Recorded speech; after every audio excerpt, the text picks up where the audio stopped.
Hello, আসসালামু আলাইকুম। কেমন আছেন সবাই? আমি তো আলহামদুলিল্লাহ অনেক ভালো আছি।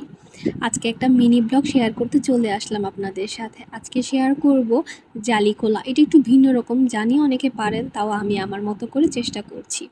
তো জালির খোসাটা উপর থেকে আঁচড়াই নিলাম। আঁচড়াই নেওয়ার পরে জালিটা একটু মোটা মোটা করে কেটে নিব।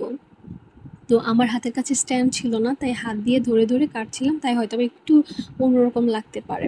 তো আমি একটু স্লোমো করে নিতেছিলাম, স্লোমোটা অত ভালো হয়নি, তাও করার চেষ্টা করছি।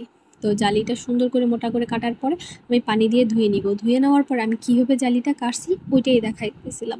মোটা করে কাটার পরে এটার মধ্যে আবার আরেকটা ডাবল কাটা হবে, আর এই ডাবল কাটার ভিতরেই যাবে আসল পুরটা। এই পুরটার জন্যই জালি খোলাটা খাইতে এত মজা লাগে। আমরা কিন্তু জালি খোলাই বলি, আবার অনেকে জালি ভাজিও বলে, যার যেটা মনে করতে পারেন।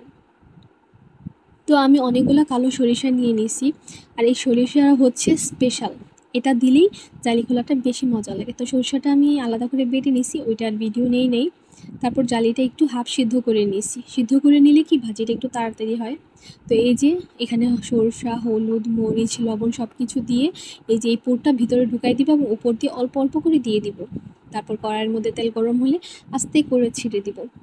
আর এই জালি খোলাটা এত মজা হয়েছে, আমি দুপুরে জাস্ট এটা দিয়েই এক প্লেট ভাত খেয়ে ফেলছি। আপনারাও বাসায় ট্রাই করবেন।